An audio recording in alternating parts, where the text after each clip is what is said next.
दोस्तों नमस्कार, मैं नितिन सिंह और आपका स्वागत है मेरे इस ब्लॉग चैनल में। साथियों, मेरे एक चैनल दी नितिन सिंह 07117 पे 1 लाख सब्सक्राइबर पूरे हो चुके थे और यूट्यूब का सिल्वर प्ले बटन आ चुका था, जिसको अब हम खोलने के लिए और इस खुशी को और खास बनाने के लिए पहुंच गए थे मार्कंडे महादेव के मंदिर में, जहां बाबा का आशीर्वाद लेकर पहली बार इस सिल्वर प्ले बटन को खोला।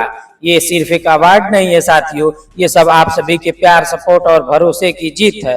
हर वीडियो पर आपका प्यार, हर मुश्किल में आपका साथ, यही सबसे बड़ी हमारी ताकत है। दिल से धन्यवाद उन सभी भाइयों, दोस्तों और परिवार वालों को जो शुरू से लेकर आज तक हमारे साथ हैं। मेरे इस चैनल को भी सब्सक्राइब करके हमसे जुड़ जाएं।